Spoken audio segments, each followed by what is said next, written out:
Good morning Odisha. आज February 25 तारीख बुधवार 30 टी गुरुत्वपूर्ण न्यूज उपरे आसंतु नजर पकाइबा। सरकार देले अनुमोदन शीघ्र हेब रत्नभंडार गणति मणति। हाईकोर्ट को निर्देश पर श्रीमंदिर रत्नभंडार खोलिबाकू तत्परता आरंभ होईछि। एने प्रस्तुत चिठा मार्गदर्शिका को सरकार चूड़ांत अनुमोदन दैछन्ति। एहार कॉपी महाप्रभु को अर्पण करा जायछि।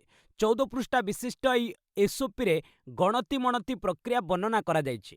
तालिका मुताबक आसंता मार्च रु नीलाद्रि विजे पर्यंत 135 दिन मध्य 100 दिन कार्य होई परिबो नाही। शनिवार और रविवार मध्य भक्तंक भिड़ जोगु कार्यनिर्वाह कष्ट, तेणु प्राय 24 दिन गणति मणति निमंते उपयुक्त। आसंता सप्ताह श्रीमंदिर परिचालना कमिटी बैठक रे एने आलोचना होई दिन धार्य हेब। गणति मणति पई 2 जण टीम रहिबे। गोटे सुपरवाइजिंग टीम बा तदारक दल और अन्यटी हैंडलिंग टीम बा कार्यवाही दल। मोती माणिक्य प्रभृति चिन्हट करने निमंते जड़े विशेषज्ञ बणिया रहिबे। प्रत्येक प्रक्रियार फोटोग्राफी और वीडियोग्राफी कराजिबो। जोगाण मंत्री प्रतिश्रुति मार्च 31 सुधा सबु धान क्रय कराजिबो। धान किणा प्रक्रिया चालू रही। जड़े भी पंजीकृत योग्य विवेचित चाषी धान विक्रय वंचित हेबे नहीं। मार्च 31 सुधा समस्त धान किणा जिवो। विधानसभा प्रतिश्रुति देइछन्ति खाद्य जोगाण मंत्री कृष्णचंद्र पात्र। से कहिछन्ति 2024-25 रे 19,73,000 चाषी ठारू 92,64,000 मेट्रिक टन रु अधिक धान संग्रह करा जायछि। 2025-26 रे रेकर्ड 19.68 लाख चाषी पंजीकरण करिछन्ति। एहा पूर्व खरीफ ऋतु तुलन में 12% अधिक। भाग चाषी धान बिका प्रक्रिया सरल करी सेमानंकु शोषण मुक्त करा जायछि। एपर्यंत 2025-26 रे 15 लाख चाषी ठारू 64,10,000 मेट्रिक टन धान किणा जायछि। 3,100 टंका हार रे मोट 18,586 कोटी टंका चाषी को प्रदान करा जायछि। जलवायु मुकाबिला पाई 3 वर्ष रे खर्च होईछि 1,638 कोटी। राज्य रे जंगल वृद्धि पाई विभिन्न सरकारी योजना कार्यकारी करा जाउछि। आगामी दिन में प्राकृतिक मुकाबिला लगी राज्य विपर्यय परिचालना कर्तृपक्षों द्वारा पदक्षेप ग्रहण करा जाउछि। समुद्र तटीय जिले में सुनामी रेडी रेकोनाइजेशन प्रोग्राम रूपायन करा जायछि। जलवायु परिवर्तन भली गुरुतर संकटर मुकाबिला और परिचालना पाई चलित वर्ष समेत 3 वर्ष रे अर्थात 2022-23 ठारू 2025-26 मध्य मोट 1,638 कोटी टंका खर्च होईछि। विधानसभा रे जंगल और परिवेश मंत्री गणेश राम सिंह खुंटिया एही तथ्य रखिछन्ति। राज्य रे जंगल सुरक्षा पाई राज्य सरकार विभागीय कर्मचारी और स्क्वाड द्वारा नियमित पेट्रोलिंग करुछन्ति। ओडिशा जंगल आईन 1972 और Odisha timber and other forest produce transit rule 1980 अनुଯାयी दोषी विरोध में कार्यानुष्ठान हेउथिबा से कहिसंति। अंशुपा हृदरू 12,150 घनमीटर पंकोद्धार कराजिबो। राज्य सरकार कटक जिलार अंशुपा हृद सौंदर्यकरण संरक्षण और उत्तर परिचालना पाई चिलिका उन्नयन कर्तृपक्ष को दायित्व न्यस्त करिसंति। अंशुपा हृद जल आयतन 1.41 वर्ग किलोमीटर। हृदय थिबा विभिन्न प्रकार दल मत्स्यजीवी और जैव विविधता पाई क्षतिकारक होता है। यही सबु असुविधा को एड़ाइबा पाई 2021-22 रे 0.25 वर्ग किलोमीटर दल सफा करा जायछि। आगामी दिन में अंशुपा हृदरू 12,150 घनमीटर पंक उद्धार पाई योजना प्रस्तुत करा जायछि। विधानसभा रे तथ्य रखिछन्ति जंगल और परिवेश मंत्री गणेश राम सिंह खुंटिया। मत्स्य संपद विकास पाई अंशुपारे गत 2024-25 रे 10 क्विंटाल विभिन्न प्रजातिर मधुर जल माछ जाँल छड़ा जायछि। चलित आर्थिक वर्ष रे 10 क्विंटाल माछ जाँल छाड़िबाकू योजना रहिछि। पर्यटकों बोटिंग व्यवस्था और एहार उन्नतीकरण पाई 25 लाख टंका व्यवस्था प्रदान करा जायछि। राज्यव्यापी छेचिला अदिनिया वर्षा। राज्यर विभिन्न जिले में मंगलवार अदिनिया वर्षा होईछि। पाणीपाग विशेषज्ञों मतरे वायुमंडल उपरे थिबा ट्रप लाइन पूर्व आड़कू आसीथिला। किछि दिन धरी अधिक तापमात्रा जोगु गरम रहुतिला। एहा जलीय बाष्प टाणिबारु एपरी वर्षा होईछि। मंगलवार अपराह्न हठात आकाश को कला बादल घोड़ाई देथिला। कुआपथर वर्षा सांगकू घड़घड़ीर गर्जन होइतिला। कटक और भुवनेश्वर रे एहार अधिक प्रभाव रहितिला। अनेक जिले में यह अदिनिया वर्षा चाषी कष्ट बढ़ाई देछि। धान बिक्री करि न पारि मंडी रे चाषी बसी रहितिले। एभली समय अचानक वर्षा जोगु क्विंटाल क्विंटाल धान भिजी जाइछि। ओडिशा सिविल सर्विस परीक्षा रे तृतीय लिंगों पई स्वतंत्र संरक्षण। ओडिशा सिविल सर्विस परीक्षा बा ओसीएसई परीक्षा तृतीय लिंगों पर स्वतंत्र संरक्षण व्यवस्था करा जायछि। एथिसह नियुक्ति प्रक्रिया रे सामिल हेबा पई पंजीकरण और आवेदन अवधि को वृद्धि करा जायछि। गत 20 तारिख पंजीकरण अवधि शेष होइतिबा बेले एहाको आसंता 27 तारिख पर्यंत वृद्धि करा जायछि। सेहिभଳି मार्च 7 तारिख आवेदन करिवार शेष समय रखा जायछि। एही वर्गर प्रार्थी को सेमानंक परिचय पत्र आवेदन समय अपलोड करबाकू कुहा जायछि बोली ओडिशा लोकसेवा आयोग पक्षरु हाईकोर्ट को अवगत करा जायछि। उल्लेखयोग्य निकटरे ओपीएससी पक्षरु ओसीएस र 465 पद पूरण निमंते विज्ञप्ति प्रकाश पाइथिला। एथिरे तृतीय लिंगों पई संरक्षण रखा जाय नथिला, तेणु विज्ञप्ति को चैलेंज करी हाईकोर्ट रे मामला होइतिला। पहलगाम मास्टरमाइंडर धमक 26/11 भली आक्रमण करिबु। भारत में 26/11 भली आक्रमण घटाइबा पई आतंकवादी संगठन लश्कर ए तोयबा धमक देछि। पहलगाम हमलार मास्टरमाइंड कुहा जाउथिबा एलईटी उपमुख्य सैफुल्ला कसूरी एक भिडियो रे धमक देछि। सैफुल्ला कहिछि पाकिस्तान 2025 रे वायु रे पतियारा देखाई सारिछि। 2026 रे समुद्र रे भी प्रभाव देखाइब। पाकिस्तान ने शत्रुंक पई कोनोसी आकाश सुरक्षित रहिब नै। एहाकू से अल्लाहଙ୍କ मर्जी भावे दर्शाइছে। प्रमुख गुइंदा सूत्र अनुसार एही बयान 26/11 मुंबई आक्रमण भली सामुद्रिक आतंकी हमलार प्राक चेतावनी अटे। मुंबई आक्रमण षडयंत्र 2008 रे एलईटी ही रचिथिला। आरब सागर मार्ग सहायतार एही आक्रमण होइतिला। उल्लेखयोग्य गत वर्ष एप्रिल 22 रे जम्मू कश्मीर पहलगाम रे होइतिबा आतंकवादी आक्रमणर मास्टरमाइंड सैफुल्ला बोली कुहा जाउछि। कांतारा मिमिक्री विवाद रणबीर सिंह को हाईकोर्ट को भर्सना। कांतारा चलचित्र को नहीं व्यंगात्मक मिमिक्री मामलें कर्णाटक हाईकोर्ट बॉलीवुड अभिनेता रणबीर सिंह को भर्सना करिसेंती। अदालत कहिसेंती कोनोसी सुपरस्टार आईन नु ऊर्ध्वरे नुहंती। मंच उपरे कलाकार को संपूर्ण दायित्वर व्यवहार देखाइबा आवश्यक। रणबीर सिंह हुंतु कि अन्य केही एभली दायित्वहीन होई परिबे नाही। से जणे अभिनेता एवं तांको शब्द द्वारा हजार लोकों उपरे प्रभाव पड़ी थाए। शुणाणी बेले रणबीर को वकील हाईकोर्ट को अवगत करथिले कि तांको बयान असंवेदनशील थिला बोली रणबीर स्वीकार करिसेंती। तेबे रणबीर को विरोध में कोनोसी दंडात्मक कार्यानुष्ठान न नेबाकू अदालत राज्य सरकार को निर्देश देइछंती। मामलार परवर्ती शुणाणी मार्च 2 रे हेबो। से पर्यंत तदंतरे पूर्ण सहयोग लगी रणबीर को निर्देश दिया जाइछे। ईरान रे सेना हेलिकॉप्टर दुर्घटना 4 मृत। ईरान ने युद्ध वातावरण मध्य एक सेना हेलिकॉप्टर दुर्घटनाग्रस्त होइछि। इस्पान प्रदेश एक फल होलसेल मार्केट रे होइतिबा ए दुर्घटना रे 4 जन प्राण हराइछंती। इस्पान प्रदेश रे ईरान आणविक प्लांट रहिछि। इस्लामिक रिवोल्यूशनरी गार्ड कर्पस सूत्रରୁ जणा पड़िछि जे हेलिकॉप्टरटी ईरानी सेनार एविएशन यूनिट रे थिला एवं एहा इस्पान प्रदेशर खोमेनी शहर काउंटी स्थित दार्चह सहरर मार्केट रे खसी पड़िथिला। यांत्रिक त्रुटि जोगु ए दुर्घटना घटिछि। दुर्घटना रे पायलट और को पायलट को समेत परिबा बजार रे 2 जन व्यवसायी प्राण हराइछंती। रिपोर्ट अनुसार ईरान विमान सुरक्षा सूची रेकर्ड खराब रहिछि। एठारे बारंबार विमान दुर्घटना घटुछि। समुद्र रे जरूरी अवतरण कला पवन हंस हेलिकॉप्टर। अंडमान एवं निकोबर द्वीपपुंजर एक बड़ दुर्घटना टली जाइछि। उड़ाण आरंभ हेबार किछि समय परे एक पवन हंस हेलिकॉप्टर रे यांत्रिक त्रुटि देखा देइथिला। एहा फଳରେ पायलट समुद्र भितरे हेलिकॉप्टर को जरूरी अवतरण कराइथिले। सौभाग्यवशत समस्त यात्री सुरक्षित अछंती। केही आहत होइतिबार रिपोर्ट आसी नाही। ए हेलिकॉप्टरटी पोर्ट ब्लेयर रु माया बंदर अभिमुखे उड़ाण भरुथिला। एही समय हेलिकॉप्टर रे 7 जन लोक थिले। एमानंक मध्यरे 2 जन क्रू सदस्य एवं 5 जन यात्री सामिल अछंती। पवनहंस मुखपात्र कहिसेंती जे मंगलवार सकाळ प्राय 9:30 समय रे एही अघटन घटिथिला। एबे मामलार तदंत जारी रहिछि। केरळर नाम बदली हेबो केरळम। केंद्र कैबिनेट रे प्रस्ताव गृहीत। केरल राज्यर नाम बदली केरलम हेब। मंगलवार प्रधानमंत्री नरेंद्र मोदी अध्यक्षतार अनुष्ठित केंद्र कैबिनेट बैठक रे एही प्रस्ताव को अनुमोदन मिलिछि। केरल रे हेबाकु थिबा विधानसभा निर्वाचन पूर्वरु एहाको एक बड़ पदक्षेप बोली कुहा जाउछि। केरलर नाम केरलम करबा लागि 2024 जून 24 रे राज्य विधानसभा रे प्रस्ताव गृहीत होइतिला। प्रस्ताव अनुसार मलयालम भाषा रे केरलर नाम केरलम रहिछि। तेणु सरकारी दस्तावेज और संविधान रे मध्य राज्य को केरलम कुहाजिबा उचित बोली राज्य सरकार एवं राज्यवासी दाबी थिला। एबे राष्ट्रपति बिल को केरल विधानसभार राय पई पठाइबे। विधानसभार राय मिलिबा परे सरकार संसद रे बिल आगत करिबे। ट्रम्प को इमरजेंसी टैरिफ आदाय बंद चुक्ति पछघुंचा देइथिबा राष्ट्र को ट्रम्प को धमक। अमेरिका राष्ट्रपति डोनाल्ड ट्रम्प लगाइथिबा जरूरीकालीन शुल्क आदाय को सरकार मंगलवार ठारू बंद कर दैछंती। सुप्रीम कोर्ट रु झटका खाइबा परे ବାଣିଜ୍ୟ ଚୁକ୍ତିରୁ ଓହରି ଯାଉଥିବା ଦେଶମାନଙ୍କୁ ଟ୍ରମ୍ପ ଧମକ ଦେଇଛନ୍ତି।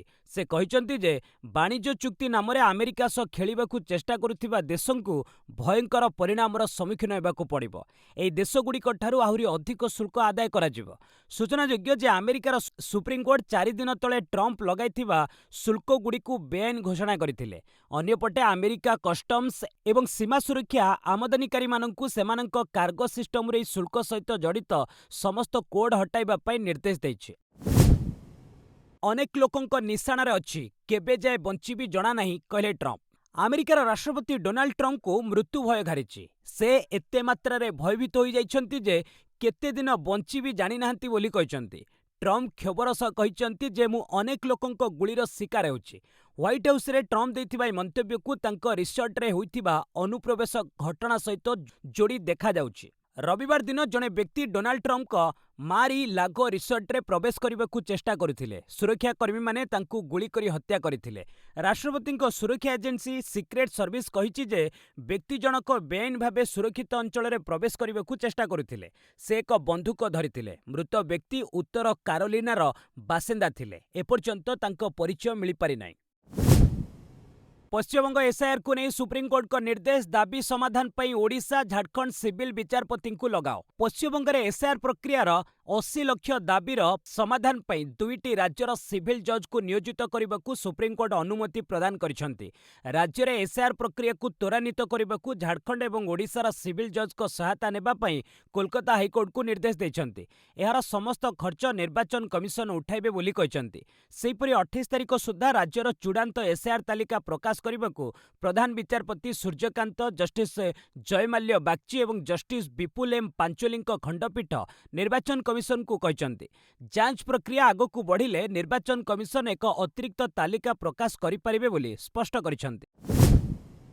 ରାମ ଜନ୍ମଭୂମି ପରିସରରେ ନୂତନ ବ୍ୟବସ୍ଥା ଆରମ୍ଭ, 50,000 ଭକ୍ତଙ୍କ ପାଇଁ ସ୍ଥାପନ ହେଲା ଲକର ରୁମ୍। ଅଯୋଧ୍ୟାକୁ ଆସୁଥିବା ଲକ୍ଷ ଲକ୍ଷ ଭକ୍ତଙ୍କ ପାଇଁ ବଡ଼ ଆଶ୍ୱସ୍ତିକର ଖବର ଆସିଛି। ରାମ ଜନ୍ମଭୂମି ମନ୍ଦିର ପରିସରରେ ଭକ୍ତଙ୍କ ସୁବିଧା ପାଇଁ ଅତ୍ୟାଧୁନିକ ଲକର ରୁମ୍ ବ୍ୟବସ୍ଥା ଆରମ୍ଭ ହୋଇଛି। ବର୍ଦ୍ଧିତ ଭକ୍ତ ସଂଖ୍ୟା ଏବଂ ଭିଡ଼ ପରିଚାଳନାର ଚ୍ୟାଲେଞ୍ଜ ମଧ୍ୟରେ କମ୍ପ୍ଲେକ୍ସ ମଧ୍ୟରେ 4ଟି ଭିନ୍ନ ଭିନ୍ନ ସ୍ଥାନରେ ଏହି ଲକର ରୁମ୍ ନିର୍ମାଣ କରାଯାଇଛି। ଏହି ନୂତନ ବ୍ୟବସ୍ଥା ଅଧୀନରେ ପ୍ରାୟ 50,000 ଭକ୍ତ ଏବେ ଏକ ସମୟରେ ସେମାନଙ୍କର ଜୋତା, ବ୍ୟାଗ୍ ଏବଂ ଅନ୍ୟାନ୍ୟ ଜିନିଷପତ୍ର ସୁରକ୍ଷିତ ଭାବେ ଜମା କରିପାରିବେ। ପ୍ରତ୍ୟେକ ଲକର ରୁମ୍ରେ ଏକ ଟୋକନ ଆଧାରିତ ବ୍ୟବସ୍ଥା କାର୍ଯ୍ୟକାରୀ କରାଯାଇଛି, ଯାହା ଜିନିଷପତ୍ର ଜମା କରିବା ଏବଂ ଫେରସ୍ତ ଆଣିବା ପାଇଁ ସହାୟକ ହେବ। କମ୍ପ୍ଲେକ୍ସରେ ଜୋତା ର୍ୟାକ୍ ମଧ୍ୟ 90% ସମ୍ପୂର୍ଣ୍ଣ ହୋଇଛି। ଭିଡ଼ ପରିଚାଳନା ଓ ଭକ୍ତଙ୍କ ସୁରକ୍ଷା ପାଇଁ ଏହି ବ୍ୟବସ୍ଥାକୁ ଗୁରୁତ୍ୱପୂର୍ଣ୍ଣ ବିବେଚନା କରାଯାଉଛି। କାନାଡା ପ୍ରଧାନମନ୍ତ୍ରୀଙ୍କ ଭାରତ ଗସ୍ତ ପୂର୍ବରୁ ବାତିଲ କରାଯିବ ତହଉର ରାଣାର ନାଗରିକତା। କାନାଡା ପ୍ରଧାନମନ୍ତ୍ରୀ ମାର୍କ କାର୍ନି ଗୁରୁବାରଠାରୁ 3 ଦିନିଆ ଭାରତ ଗସ୍ତରେ ଆସୁଛନ୍ତି। ତେବେ କାର୍ନିଙ୍କ ଏହି ଗସ୍ତ ପୂର୍ବରୁ ତାଙ୍କ ସରକାର 26/11 ମୁମ୍ବାଇ ଆତଙ୍କବାଦୀ ଆକ୍ରମଣର ମୁଖ୍ୟ ଅଭିଯୁକ୍ତ ତହଉର ହୁସେନ ରାଣାଙ୍କ ସମ୍ପର୍କରେ ଏକ ବଡ଼ ପଦକ୍ଷେପ ନେଇଛନ୍ତି। ସ୍ଥାନୀୟ ଗଣମାଧ୍ୟମ ରିପୋର୍ଟ ଅନୁଯାୟୀ କାନାଡା ସରକାର ରାଣାଙ୍କ ନାଗରିକତା ବାତିଲ କରିବା ପ୍ରକ୍ରିୟା ଆରମ୍ଭ କରିଛନ୍ତି। ଇମିଗ୍ରେସନ, ରିଫ୍ୟୁଜି ଏବଂ ସିଟିଜେନସିପ୍ କାନାଡା ଆନୁଷ୍ଠାନିକ ଭାବରେ ରାଣାଙ୍କୁ ସୂଚିତ କରିଛି ଯେ ତାଙ୍କର କାନାଡା ନାଗରିକତା ବାତିଲ କରିବାକୁ ଚାହୁଁଛି। ମିଥ୍ୟା ସୂଚନା ଲାଗି ଏହି କାର୍ଯ୍ୟାନୁଷ୍ଠାନ ନିଆଯାଉଛି। ରାଣା 1997ରେ କାନାଡା ପ୍ରବାସ କରିଥିଲା ଏବଂ 2001ରେ ସେଠାକାର ନାଗରିକତା ହାସଲ କରିଥିଲା। ପ୍ରକାଶଯୋଗ୍ୟ 65 ବର୍ଷୀୟ ରାଣା ବର୍ତ୍ତମାନ ଭାରତରେ ଜେଲ୍ ଜୀବନ ବିତାଉଛି। ରାଣାକୁ ଗତବର୍ଷ ଏପ୍ରିଲରେ ଆମେରିକାରୁ ଭାରତକୁ ପ୍ରତ୍ୟାର୍ପଣ କରାଯାଇଥିଲା। 2008 ମୁମ୍ବାଇ ଆକ୍ରମଣ ମାମଲାରେ ବର୍ତ୍ତମାନ ଭାରତରେ ରାଣାର ବିଚାର ଚାଲିଛି। ମେକ୍ସିକୋର 20 ରାଜ୍ୟରେ ହିଂସା, 25 ସୈନିକଙ୍କ ସମେତ 70 ମୃତ। ମେକ୍ସିକୋ ସେନା ଡ୍ରଗ୍ସ ଲର୍ଡ ଏଲ୍ ମେଞ୍ଚୋଙ୍କୁ ହତ୍ୟା କରିବା ପରଠାରୁ ଦେଶର 20 ରାଜ୍ୟରେ ହିଂସା ଜାରି ରହିଛି। ଅନେକ ସ୍ଥାନରେ ହିଂସାତ୍ମକ ପ୍ରତିବାଦ ଚାଲିଛି। ବିକ୍ଷୋଭକାରୀ ବିମାନବନ୍ଦର, ରେଳ ଷ୍ଟେସନ ସମେତ ଜରୁରୀ ସ୍ଥାନରେ ନିଆଁ ଲଗାଇ ଦେଇଛନ୍ତି। ରାସ୍ତା ଅବରୋଧ କରି ଯାନବାହନ ଜାଳି ଦେଇଛନ୍ତି। 20ରୁ ଅଧିକ ରାଷ୍ଟ୍ରାୟତ୍ତ ବ୍ୟାଙ୍କ ଶାଖାରେ ନିଆଁ ଲଗାଇ ଦେଇଛନ୍ତି। ଏପର୍ଯ୍ୟନ୍ତ ହିଂସାରେ 70 ଜଣ ପ୍ରାଣ ହରାଇଲେଣି। ଏମାନଙ୍କ ମଧ୍ୟରେ 25 ଜଣ ସୈନିକ ମଧ୍ୟ ସାମିଲ ଅଛନ୍ତି।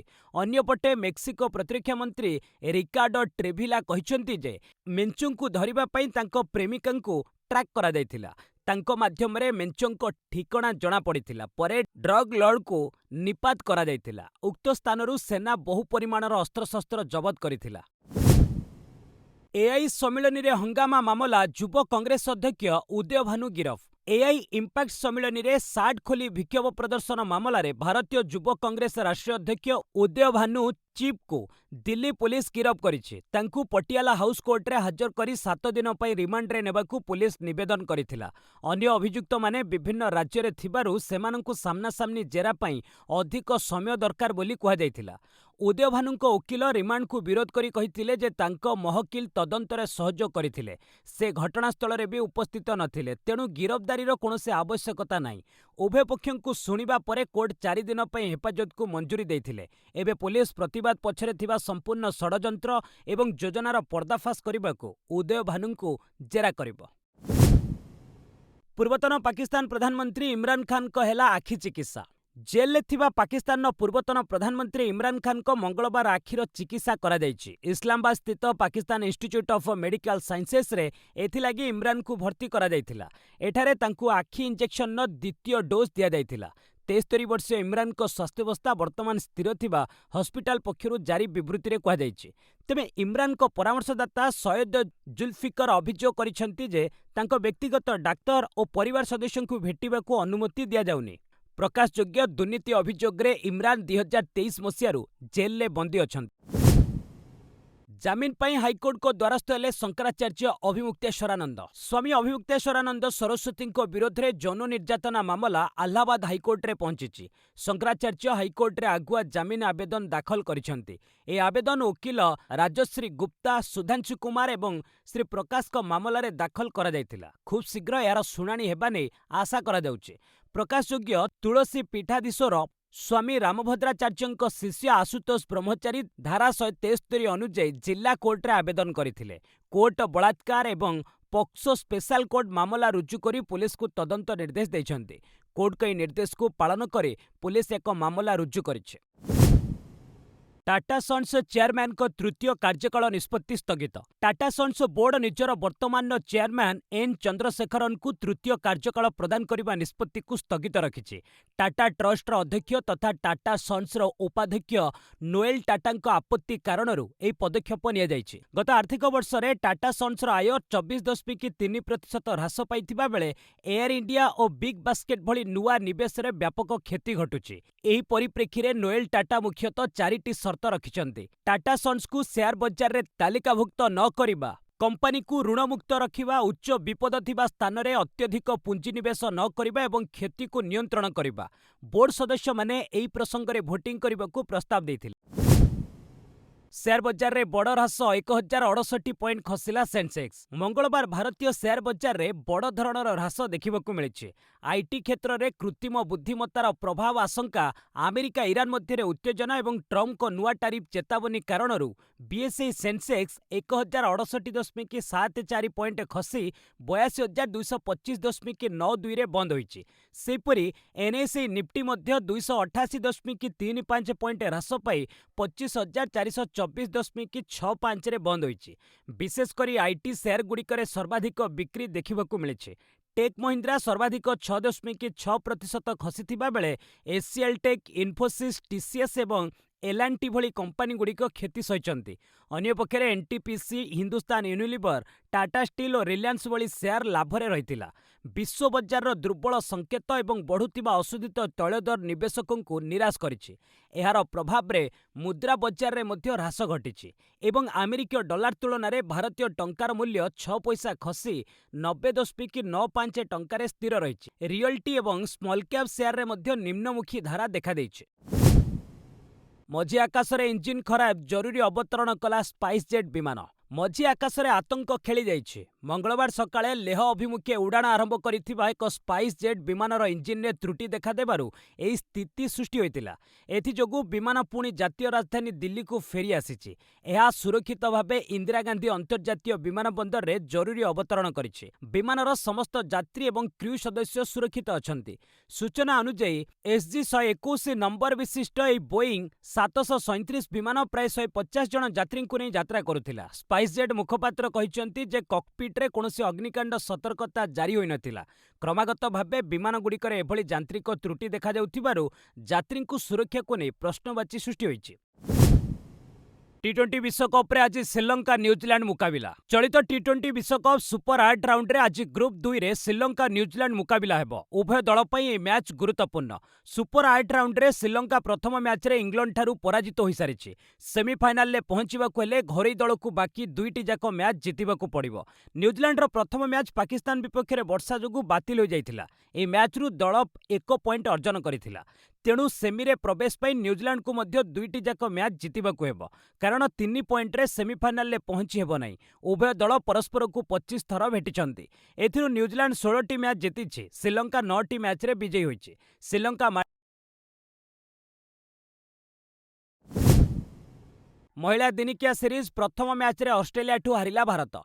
ऑस्ट्रेलिया गस्तरे जाइथिबा भारतीय महिला क्रिकेट दल पराजयरु दिनिकिया सीरीज आरंभ करिछि। मंगलवार ब्रिस्बेन ने अनुष्ठित प्रथम दिनिकिया रे घरे ऑस्ट्रेलिया महिला दल 6 विकेट रे विजयी होइछि। प्रथमे बैटिंग करिथिबा भारत 48.3 ओभर रे 214 रन करी ऑल आउट हो जाइथिला। दल पक्षरु स्मृति मंधाना 58, अधिनायक हरमनप्रीत कौर 53, कास्बी गौतम 43 रन करिथिले। घरोई दलर आस्ले गार्डनर 3टी और मेगना स्कॉट को 2टी विकेट मिलिथिला। जवाब रे ऑस्ट्रेलिया 38.2 ओभर रे 4 विकेट हराई लक्ष्य हासिल करि नेथिला। बेथ मुन्नी 76, अधिनायिका आलिसा हेली 50 और आनाबेल सदरलैंड अपराजित 48 रन पाଳି खेलिथिले। विजय सह ऑस्ट्रेलिया सीरीज रे 1-0 अग्रणी हासिल करिछि। 3 मैच विशिष्ट सीरीज रो द्वितीय मुकाबिला शुक्रवार होबार्ट रे खेला जिवो। रणजी ट्रॉफी फाइनाल शतकीय पाଳି खेली जम्मूर सम्मान रखिले पुंदिर। 8 थरर चैंपियन कर्नाटक और जम्मू कश्मीर मध्य चलित रणजी ट्रॉफी फाइनाल मैच मंगलवार ठारू आरंभ होइछि। कर्नाटकर हुबली ग्राउंड रे अनुष्ठित मैच रे टॉस जीति जम्मू अधिनायक पारस डोग्रा बैटिंग निष्पत्ति नेथिले। मध्यक्रम बैटर शुभम पुंदिर अपराजित शतकीय पाଳି बल जम्मू प्रथम दिवस रे 87 ओवर खेली 2 विकेट रे 284 रन सम्मानजनक स्कोर करिछि। स्टम्प्स बेलकु पुंदिर 117 और अब्दुल समाद 52 रन करी खेलुचंती। ओपनर यावर हासान 88 रन करी आउट होइतिले। सेहिभଳି अधिनायक डोग्रा 9 रन करिथिबा बेले रिटायर्ड हट होई पाभिलियन फेरिथिले। कर्नाटक पक्षरु प्रसिद्ध कृष्णा को 2टी जाक विकेट मिलिछि। रणजी इतिहास रे प्रथम थर फाइनाल ले प्रवेश करिथिबा जम्मू कश्मीर विजयधारा बजाय रखी चैंपियन हेबा लक्ष्य रहिछि।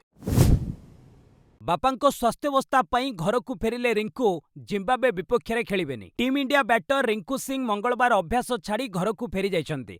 तांको बापा खानचंद सिंह को स्वास्थ्यावस्था संकटापन्न रही। उत्तर प्रदेशर ग्रेटर नोएडा स्थित एक हस्पिटाल ले तांको बापा को भर्ती करा जाइछि। ए खबर पाइबा मात्रे रिंकू संगे संगे चेन्नई रु उत्तर प्रदेश यात्रा करथिले।